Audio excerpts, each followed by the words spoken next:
बिस्मिल्लाहिर्रहमानिर्रहीम। अस्सलाम student, welcome to my channel Sidra economics lecture. आज हम टॉपिक डिस्कस करने जा रहे हैं, वो है concept of interest. And second topic है हमारा इंटरेस्ट फ्री बैंकिंग और थर्ड टॉपिक है interest free banking in Pakistan. आज हमने 3 टॉपिक कवर करने हैं। तो सबसे पहले हम देखते हैं कॉन्सेप्ट ऑफ इंटरेस्ट क्या है। Concept of interest according to अल्फा Marshall, interest is the price paid for the use of capital in any market.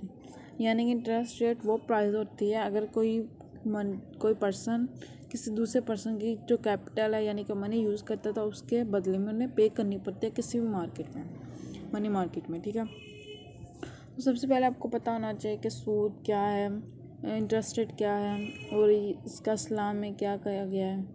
तो सबसे पहले हम देखते हैं इंटरेस्ट क्या है। आप किसी भी बैंक में जाके कहीं से भी अगर कोई लोन वगैरह लेना चाहते हैं तो आपको कोई ना कोई इंटरेस्ट रेट पे करना पड़ता है। उन्होंने एक फ़िक्स रखा होता है कि इतना इंटरेस्ट रेट इतनी अमाउंट पे होगा। ठीक है, ये होता है इंटरेस्ट रेट, जो एक्स्ट्रा मनी आपको देनी पड़ती है कोई भी लोन वगैरह लेने पर। ठीक है, इसके बाद हम अब आते हैं इस्लाम में। इस्लाम में इंटरेस्ट रेट का क्या मतलब है। इस्लाम में जो इंटरेस्ट रेट है ना, उसको इंटरेस्ट को रबू का नाम दिया गया है। इसका मतलब होता है ज़ाती या इजाफा।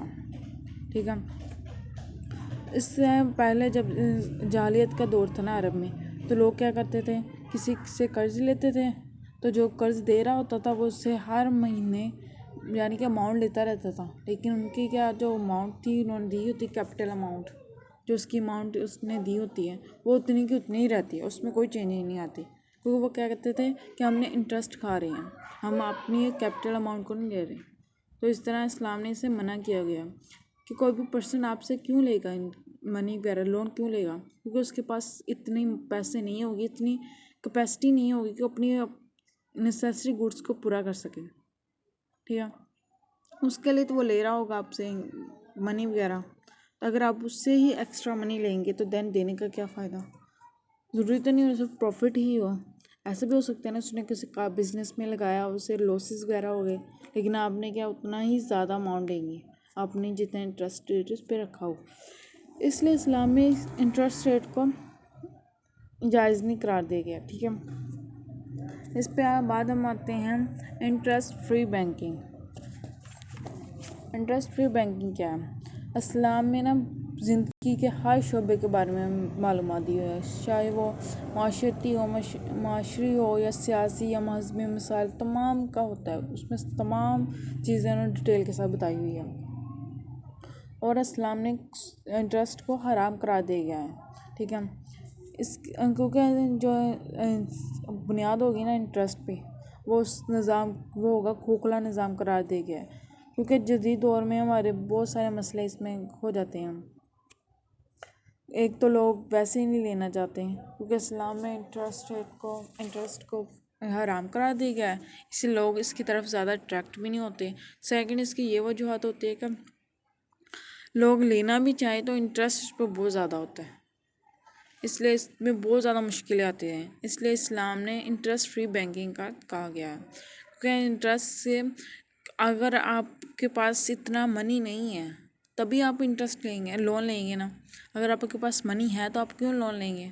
ठीक है, अगर आपके पास नहीं है तो आप जिसके पास नहीं है उससे और ज़्यादा लेंगे, तो ये तो उसकी सजाती हुई ना। इसलिए इस्लाम ने उसे हराम करार दिया गया है। इसके बाद हम अपने नेक्स्ट टॉपिक पे आते हैं, वो है interest free banking. Interest free banking, Pakistan is the Islamic country, therefore following the important measure of the interest-free banking in the economy। ठीक है, पाकिस्तान एक इस्लामिक मुल्क है, इसलिए वो इंटरेस्ट फ्री बैंकिंग की इम्पोर्टेंस को जानता है। तो सबसे पहले हमारे आते हैं profit and loss share account, इसे हम कहते हैं PLS। ठीक है, जब जनरल ज़ियाउल हक की हुकूमत आई थी ना, तो उसने इस्लामाइजेशन के अमल के तहत बैंकों को ये एक प्रॉफिट एंड लॉस के अकाउंट खुलवा दिए थे कि इसमें कोई भी इंटरेस्ट नहीं होगा इस कारोबार में, बिजनेस में। और साल में 2 मरतबा मुनाफे में हिस्सेदार और ईमानदारों को वसूली दी जाएगी। मुनाफे की शरह हर साल मुख्तलिफ होगी। इस तरह तो यह तमाम निज़ाम बैंकों में 1 जनवरी 1981 से नाफिज किया गया। ठीक है, प्रॉफिट एंड लॉस शेयर आपको समझ आ गया। लॉस अकाउंट ये क्या कि इसमें इंटरेस्ट नहीं होगा, ये प्रॉफिट एंड लॉस के अकॉर्डिंग बिजनेस चलेगा और साल में 2 बार आप इसमें से प्रॉफिट जितना भी हो अपना ले सकते हैं। इसमें इन्होंने इनकम रखे खाते भी खोले जाते थे, टाइम लिमिटेड खाते अकाउंट और फिक्स्ड अकाउंट। ठीक है, अगर जो टाइम लिमिटेड अकाउंट थे ना, उसमें कम से कम आपके पास 1000 रुपये से ही खोले जा सकते थे, और जो थे हम अनलिमिटेड जो टाइम के बगैर थे अकाउंट, जिसे हम कहते हैं करंट अकाउंट वगैरह, उसमें आपको कम से कम 100 रुपीज़ होने ही चाहिए थे। आपको टाइम लिमिटेड अकाउंट का तो पता ही होगा, वो अकाउंट होते हैं अगर आपने किसी बैंक वगैरह में वो अकाउंट खोले हैं टाइम लिमिटेड फिक्स, जिसे कहते हैं फिक्स अकाउंट, अगर आपने खोले हैं तो आपने जितनी अमाउंट रखी ना, आपने पहले बता देना हमने इतने मंथ बाद इतने ईयर बाद लेनी है और हमें इतना इंटरेस्ट होगा। ठीक है, तो इसमें इंटरेस्ट नहीं होगा, तो इसमें इतना प्रॉफिट होगा वो पहले शरह बता देते हैं। ठीक है, इसके बाद हम अपने आते हैं इंटरेस्ट फ्री इन्वेस्टमेंट पे। इसका सेकंड पॉइंट है इंटरेस्ट फ्री इन्वेस्टमेंट क्या है। कि जब हम अकाउंट खोले गए थे PLS यानी कि प्रॉफिट लॉस शेयर्स अकाउंट, तो बैंक में जो भी हम इन्वेस्ट करते थे वो क्या थी, इंटरेस्ट फ्री बैंकिंग थी। तो देन क्या होगा, इन्वेस्टमेंट हमारी भी क्या हो जाएगी, इंटरेस्ट फ्री इन्वेस्टमेंट। ये कब स्टार्ट हुई थी, 1 जुलाई 1982 से। बैंकिंग को बाकायदा तौर पर ये कहा गया था कि आपकी जो भी होगी इन्वेस्टमेंट वगैरह वो इंटरेस्ट फ्री इन्वेस्टमेंट होगी। इसके बाद आते हैं हमारा participation term certificate. The purchase of joint stock companies shares become share holder in A business in of A company is of a fix period. आपने अगर कोई सी भी जॉइंट स्टॉक कंपनी के शेयर्स वगैरह खरीदने हैं, आपको अपनी उस कंपनी का उस बिज़नेस का अगर आप शेयर होल्डर बनना चाहते हैं तो आपके लिए लाजमी है कि आप इंटरेस्ट रेट गेन करते हैं। ठीक है, आप कोई भी कंपनी का आप कोई भी शेयर्स वगैरह खरीदें तो ज़रूरी है ना कि जब आप शेयर खरीदेंगे उसका जो भी आपको इंटरेस्ट रेट होगा वो आपको मिलेगा। लेकिन इसके बदले में इन पाकिस्तान में क्या हुआ था कि उन्होंने पार्टिसिपेंट टर्म सर्टिफिकेट जारी कर दिया। ठीक है, इसमें क्या था कि आपने पहले इन्वेस्ट करने हैं अपने पैसे इंटरेस्ट का किसी भी बिजनेस वगैरह में, तो बिजनेस में जितना भी प्रॉफिट आएगा उस हिसाब से आपको उस हिसाब से आपको पैसे वगैरह मिल जाएंगे। इससे क्या होगा, आप इंटरेस्ट भी नहीं गेन कर रहे हो और आपको प्रॉफिट भी हो रहा है। इसके बाद हम 4 पॉइंट पे आते हैं कर्जुल हसना।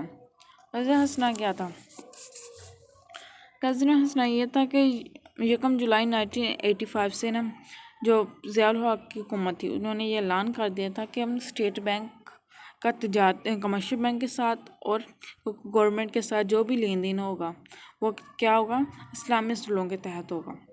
ठीक है, अगर कमर्शियल बैंक भी किसी भी ज़रूरतमंद यानी कि जो लोन लेने आ रहा है उसको भी ये हदायत की गई थी कि उसे सूद वगैरह नहीं लेना चाहिए, वैसे बल्कि मुनाफे की सूरत में जारी किया जाए। और जो लोन लेने आ रहा है उसको भी ये ऐसे फैसिलिटी देगी गई कि जब आपके पास हो तब आप अपना कर्ज वगैरह उतार सकते हैं। और ये इस तरह के जो भी होते हैं अकाउंट वगैरह जो भी कर्ज वगैरह लेते हैं वो किसके लिए होते हैं, तलबात के लिए, तलीमी व तरबियत हसूल के लिए। ठीक है, इसके बाद आता है हमारा 5.5 मोटिवेट कंपनीज। मोटिवेट कंपनी ये होती हैं कि अगर एक शख्स दो या दो अफराद के दरमियान ये ऐसा होता था एग्रीमेंट जिसमें एक जो फर्म होगा, एक पर्सन होगा, वो क्या करेगा, अपना कैपिटल लगाएगा, दूसरा फर्म उस पर क्या करेगा, अपने कारोबार चलाएगा, यानी कि अपनी एफिशिएंसी उस पर इन्वेस्ट करेगा। उसके तहत वो उन्होंने एक रेशियो बनाई होती है कि इस प्रॉफिट में इतना आपका शेयर है उतना हमारा शेयर है, उस हिसाब से वो कर रही होती हैं। ठीक है, इसमें क्या है कि जब दो या दो से ज़्यादा अफराद मिलकर काम करें, उनमें से एक अफराद सरमाया लगाए यानी कि कैपिटल लगाए, दूसरा अपनी पर्सनल एफिशिएंसी लगाए, तो इस हिसाब से उन्होंने रेशो प्रॉफिट की रेशो पहले से फिक्स की होती है। इसके बाद हम आते हैं मुशारका ये क्या था कि जब दो या दो से ज़्यादा अफराद होते हैं ना, मिलकर कारोबार करें, सरमाए के साथ नफ़े का असूल करें, प्रॉफिट का असूल के लिए इकट्ठे हों और कारोबार के नफ़ा नुकसान से में पहले से तयशुदा निस्बतों पर मुतफिक हो कहलाता है। ठीक है, जब जो दो से ज़्यादा अफराद मिलकर काम करते हैं ना सरमाया प्रॉफिट गेन करने के लिए, तो दैन क्या करते हैं वो इसमें सरमाया भी लगाते हैं। सरमाया भी कोई ज़रूरी तो नहीं सभी लगाएं, कोई ना कोई तो लगाएगा ही ना। सरमाया होगा तभी कारोबार स्टार्ट होगा ना। दैन क्या करते हैं वो नफ़ा नुकसान में पहले ही तयशुदा कर देते हैं, इतना आपका प्रॉफिट होगा, इतना हमारा प्रॉफिट होगा, अगर लॉस हो गया तो इतना आपका होगा और इतना हमारा होगा। इसमें कुछ ये होता था कि जो भी तमाम हिस्सेदार होंगे उसमें उन्होंने पहले से तयशुदा कर दिया होता था कितना फ़ीसद आपका है, इतना फ़ीसद हमारा होगा। ठीक है, अगर किसी को मसलसल नुकसान हो रहा है, ठीक है, नुकसान के बाद उससे प्रॉफिट होगा तो नुकसान का जो भी होगा नुकसान कहाँ से कवर करेगा, उन्हीं प्रॉफिट में से। इस तरह उन्होंने बहुत सारी अपनी बनाई होती है कि जो भी आपको प्रॉफिट वगैरह होगा वो इक्वल नहीं होगा, क्योंकि आपने इक्वल तो नहीं लगाया, सरमाया किसी ने लगाया है, किसी ने सरमाया और अपनी एफिशिएंसी लगाई है, किसी ने अकेले एफिशिएंसी लगाई है। इस तरह उन्होंने कहा डिफरेंस होता है, इसलिए आपके जो प्रॉफिट होगा उसमें भी डिफरेंस रेशो होगा। आई थिंक आपको समझ आ गया होगा। Thank you so much, please subscribe my channel. Thank you so much, like and share my video.